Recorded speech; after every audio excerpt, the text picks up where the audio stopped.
नमस्ते दोस्तों, pharma notes के इस यूट्यूब चैनल में आप सबों का स्वागत है। आज के इस वीडियो लेक्चर में हम जी पैट संडे क्विज के पार्ट 65 को देखने जा रहे हैं। तो चलिए इस शानदार सेशन को स्टार्ट कर देते हैं। देखो यहाँ पे पूछा है, indicate the local anaesthetic agent which has the shorter duration of action. Shorter duration action रखने वाला लोकल एनेस्थेटिक एजेंट कौन सा है। देखो ऑप्शन में दिया है लिडोकेन, प्रोकेन, बुपिवैकेन या फिर रोपिवैकेन। तो यहाँ पे मैं आपको बता दूं, ये जो लिडोकेन और प्राइलोकेन के जैसे ड्रग है ये इंटरमीडिएटरी एक्टिंग ड्रग होते हैं, और ये जो देखिए बुपिवैकेन, रुपिवैकेन लंबा नाम है तो ये लॉन्ग एक्टिंग है। जैसे इसमें टेट्राकेन आएगा, डाइब्यूकेन आएगा, तो ये वाले सारे लॉन्ग एक्टिंग। अब जो बचा है प्रोकेन, और इसमें क्लोरप्रोकेन भी आता है। प्रोकेन, क्लोरप्रोकेन जैसे ड्रग ये short acting local anaesthetic agents है दोस्तों। तो यहाँ से सही ऑप्शन करना है प्रोकेन। ठीक है, चलो नेक्स्ट क्वेश्चन की बात करते हैं। यहाँ पे पूछा है, which of the following drug is both a muscarinic and nicotinic blocker. Muscarinic as well as nicotinic blocker कौन सा ड्रग होगा। यहाँ पे देखो ऑप्शन एट्रोपिन, बेंजट्रोपिन, हेक्सामेथोनियम या फिर सक्सिनिल कोलिन। तो यहाँ से सही जवाब है दोस्तों ये ऑप्शन बी, बेंजट्रोपिन। ये वो ड्रग है जो muscarinic as well as nicotinic blocker action रखता है। एट्रोपिन की बात करेंगे तो ये मस्कैरेनिक ब्लॉकर है। हेक्सामिथोनियम जो है वो निकोटिनिक ब्लॉकर है, वो गैंग्लियन पर ब्लॉक करता है यानी एन एन वाला ये ब्लॉकर है। और सक्सिनिल कोलिन जो है न्यूरोमस्कुलर ब्लॉकर यानी एन एम रिसेप्टर को ये ब्लॉक करता है। और बेंजाट्रोपिन है जो मस्कैरेनिक निकोटिनिक दोनों को ब्लॉक करता है दोस्तों।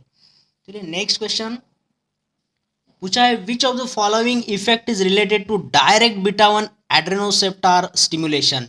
बीटा वन स्टिमुलेशन की बात चल रही है। ऑप्शन देखो यहाँ पे ब्रोंकोडायलेशन, वासोडायलेशन, टैकीकार्डिया या फिर ब्राडीकार्डिया।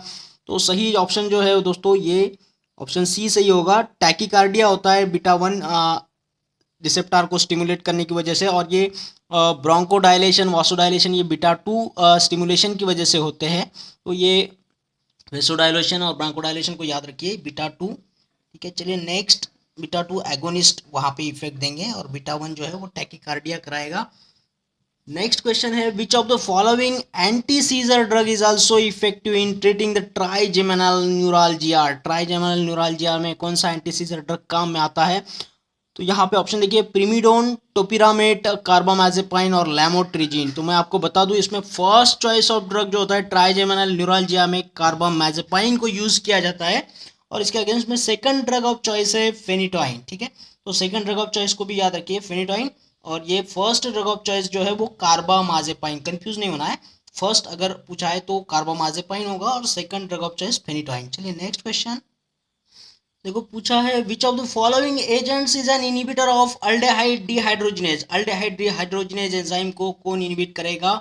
यहाँ पे ऑप्शन देखो, फोमेपिजोल, इथेनॉल, डायसल्फिरम और नाल्ट्रिक्सोन। कौन सा सही जवाब होगा दोस्तों। ऐसे क्वेश्चन में कंफ्यूजन होता है, बहुत आसान सवाल है। तो इसका ऑप्शन डायसल्फिरम होगा। यही वो ड्रग है जो अल्डेहाइड डिहाइड्रोजिनेज को इनिबिट करेगा, और इससे ये एवर्जन थेरापी भी होता है। ठीक है, अल्कोहल डिसलाइक होता है, वोमिटिंग जैसा फीलिंग आता है। लेकिन हम अगर नाल्ट्रिक्सोन देते हैं, जिस पेशेंट का अल्कोहल हमें छुड़ाना है उसको अगर हम नाल्ट्रिक्सोन देते हैं तो इसका कोई एवर्जन रिएक्शन नहीं होता है। लेकिन ये अल्डेहाइड डिहाइड्रोजिनेज पर कोई एक्शन नहीं है इसका। डायसल्फिरान का है जो अल्डेहाइड डिहाइड्रोजिनेज को इनिबिट करेगा। बात करेंगे फोमेपिजोल की, तो ये अल्कोहल डिहाइड्रोजिनेज एंजाइम को इनिबिट करता है। ठीक है, फोमेपिजोल को भी याद रखिएगा। चलिए नेक्स्ट क्वेश्चन करेंगे। यहाँ पे देखो पूछा म्यू रिसेप्टार के बारे में। Mu receptors are associated with, देखो इसके सारे इफेक्ट बताने हैं म्यू रिसेप्टार्स के। ऑप्शन में देखिए अलग अलग टाइप के यहाँ पे इफेक्ट्स दिए हैं। देखो ए ऑप्शन में दिया है analgesia, euphoria, respiratory depression, physical dependence. Second option में दिया है spinal analgesia, mydriasis, sedation, physical dependence. Next दिया है dysphoria, hallucination, respiratory and vasomotor stimulation. Next last option है analgesia, euphoria, respiratory stimulation, physical dependence. मैं पहले तो आपको बता दूं, म्यू रिसेप्टार से जो होता है वो रेस्पिरेटरी डिप्रेशन होता है, तो यहाँ रेस्पिरेटरी स्टिमुलेशन वाले ऑप्शन तो आपके ऐसे ही चले जाते हैं। और इसका दूसरा जो इफेक्ट है म्यू रिसेप्टार से एसोसिएटेड वो है यहाँ पे दोस्तों, ये माइड्रियासिस नहीं कराता है, ये मायोसिस कराता है। ठीक है, मायोसिस कराता है, तो इसकी वजह से ये भी कैंसिल हो जाएगा। ऑप्शन ए सही होगा यहाँ से, analgesia, euphoria, respiratory depression, physical dependence, और इसके साथ में डिस्फोरिया और हेलोसिनेशन भी ये जो है कप्पा के साथ में है, और miosis sedation reduced GI motility, GI का मोटिलिटी कम कराता है ये म्यू रिसेप्टर, और कप्पा के इफेक्ट में याद रखिएगा डिस्पोरिया और हेलुसिनेशन होता है दोस्तों, ठीक है। नेक्स्ट क्वेश्चन की तरफ बढ़ेंगे। पूछता है for which of the following condition should aspirin be used as prophylactically, prophylactic use of aspirin बताना है। तो यहाँ पे ऑप्शन देखो, non cardiogenic pulmonary oedema, peptic ulcer, thromboembolism और मेटाबॉलिक एसिडोसिस। देखो एस्पिरिन लेने से ऑलरेडी इरिटेशन होता है, तो ये पेप्टिक अल्सर और एसिडोसिस तो ऐसे ही कैंसिल हो जाएंगे, और ये एडिमा वगैरह नहीं होता है इसमें, लेकिन ये जो प्लेटलेट एग्रीगेशन है उसको इनिबिट करा सकता है, तो थ्रोम्बोएम्बोलिज्म में इसका प्रोफाइलैक्टिक यूज है, तो ऑप्शन सी यहाँ से सही करना है दोस्तों। चलिए नेक्स्ट क्वेश्चन की तरफ बढ़ेंगे।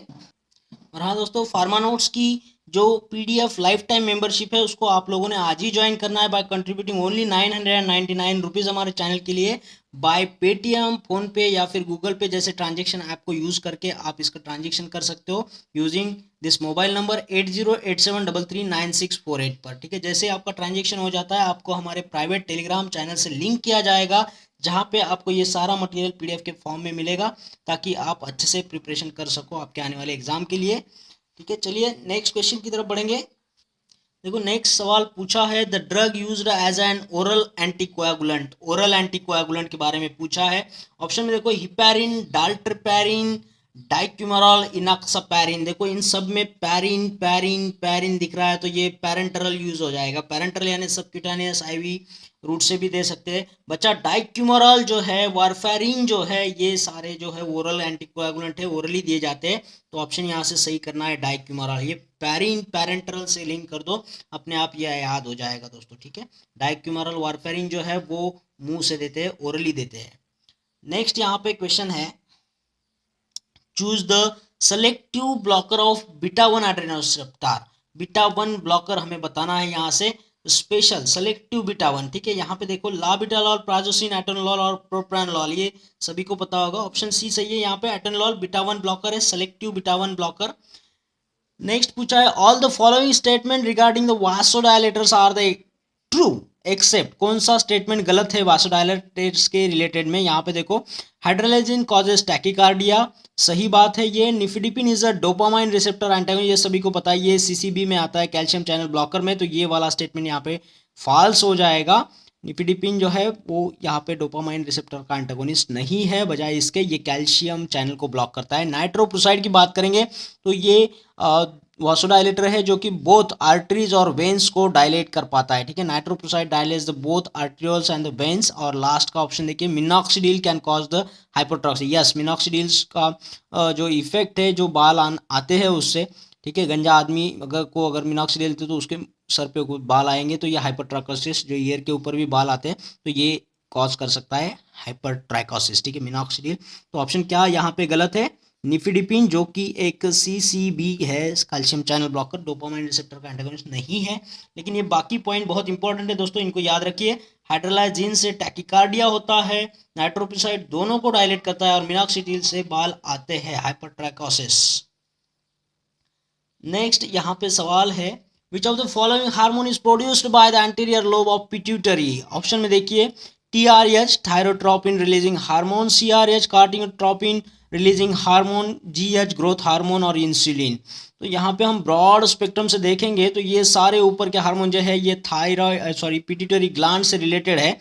और बचा ये इंसुलिन जो है वो पैनक्रियास से रिलीज होता है, पैनक्रियास के बीटा सेल रिस्पॉन्सिबल होते हैं इंसुलिन के सिक्रेशन के लिए, तो इसका और पिट्यूटरी का कोई यहाँ पे कनेक्शन नहीं है, तो इंसुलिन यहाँ पे सही होगा, जो कि एंटीरियर लोब ऑफ पिट्यूटरी से नहीं होता है। और बाकी यहाँ पे देखिए, अल्फा सेल ऑफ पैनक्रियास क्या सिक्रेट करते हैं? ग्लूकागॉन। और डी सेल, डेल्टा सेल जो है पैनक्रियास के, वो सोमैटोस्टैटिन के रिलीज के लिए रिस्पॉन्सिबल होंगे। इस पर भी सवाल बन सकता है। चलिए नेक्स्ट क्वेश्चन की तरफ बढ़ते हैं।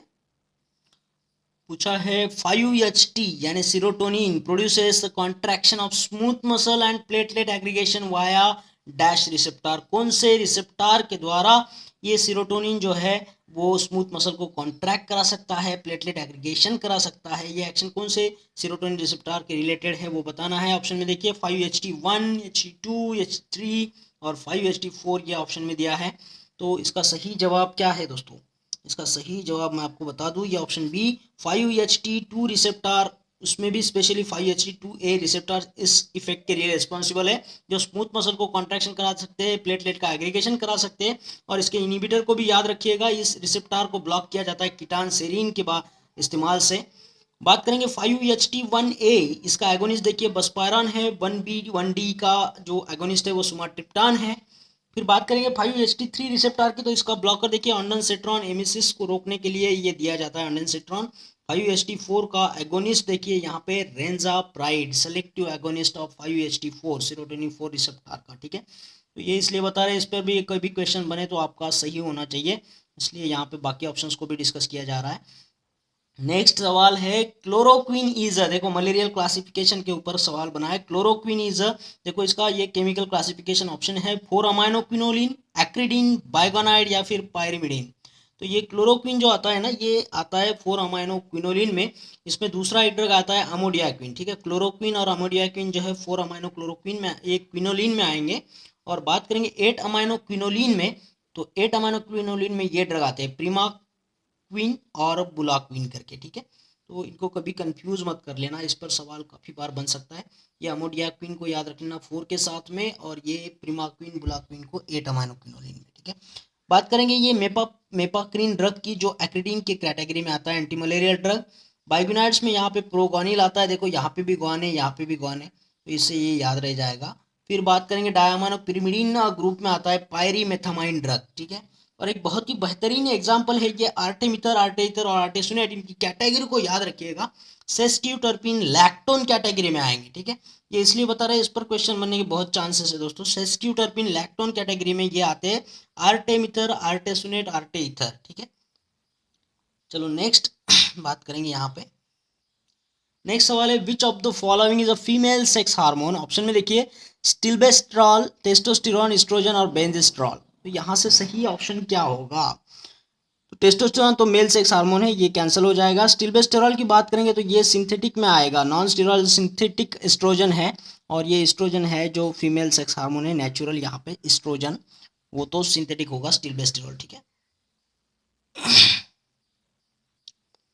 नेक्स्ट सवाल यहाँ पे बेहतरीन सवाल है ये, select the drug which is neither analgesic nor anti inflammatory nor uricosuric drug but efficacious in the acute gout. Acute gout में इस्तेमाल होने वाला ऐसा ड्रग बताइए जो ना कि एनाल्जेसिक है, ना कि एंटी इन्फ्लामेटरी है, और ना ही यूरिकोसुरिक है। ये ऐसा ड्रग बताना है हमें। ऑप्शन में दिया है प्रेडनिसोलोन, कॉल्चिसिन, नैप्रोक्सिन और सल्फीनपाराजोन। ये एंटीगोट के क्लासिफिकेशन पर बेस्ड क्वेश्चन है, तो यहाँ से सही जवाब मैं आपको बता दूं, ऑप्शन बी कॉल्चिसिन इसका सही जवाब होगा। और इसके बाकी ड्रग की बात करेंगे, प्रेडनिसोलोन, ये कॉर्टिकोस्टेरॉइड्स जो अकूट गोट में यूज होते हैं उसमें प्रेडनिसोलोन आएगा, ठीक है। नेक्स्ट यहाँ पे ड्रग है नैप्रोक्सेन, ये आएगा एनएसएड में, देखो इसके नाम में है non steroid anti inflammatory drug, तो ये एंटी इन्फ्लामेटरी कैटेगरी से आएगा। पिरोक्सिकेम, इंडोमेथासिन जैसे ड्रग ये एक्यूट गोट में दिए जाते हैं, लेकिन ये एंटी इन्फ्लामेटरी एक्टिविटी रखेगा। यहाँ पे सल्फीनपाराजोन की बात करेंगे, ये एक यूरिकोसुरिक ड्रग है, और जो यूरिक एसिड के बनने या फिर बिगड़ने के रिलेटेड काम करेगा मैकेनिज्मली, और ये प्रोबेंसिल भी इसी कैटेगरी में आता है दोस्तों। तो ये क्रोनिक गोट में दिए जाते हैं। तो यहाँ से हमें जो पूछा था उसका सही जवाब होगा ये कॉल्चिसिन। ये ना एनाल्जेसिक है, ना एंटी इन्फ्लामेटरी, ना कोई यूरिकोसुरिक एक्टिविटी बताएगा, लेकिन फिर भी ये एक अकूट गोट में बहुत ही अच्छा ड्रग है ये कॉल्चिसिन, तो इसका जवाब होगा कॉल्चिसिन। तो ठीक है दोस्तों, इस वीडियो में इतना ही। आशा करता हूँ आपको ये सारे क्वेश्चंस अच्छे लगे होंगे, और अगर ऐसा हुआ है तो इस वीडियो को लाइक करना है, शेयर करना है, और कमेंट बॉक्स में कमेंट जरूर करना है दोस्तों। और हाँ, उन लोगों से मेरी गुजारिश है जिन्होंने चैनल को अभी तक सब्सक्राइब नहीं किया, चैनल को सब्सक्राइब कर दीजिएगा, और उसके बाद आने वाले बेल आइकन को क्लिक करके ऑल बटन को ज़रूर दबाइएगा दोस्तों। इससे होता क्या है कि आने वाले हर एक वीडियो का नोटिफिकेशन आपको मिलते रहता है, और आपको यूं ही लाभ होता रहता है दोस्तों। तो फिर मिलते हैं एक और बेहतरीन वीडियो के साथ में, तब तक के लिए थैंक यू।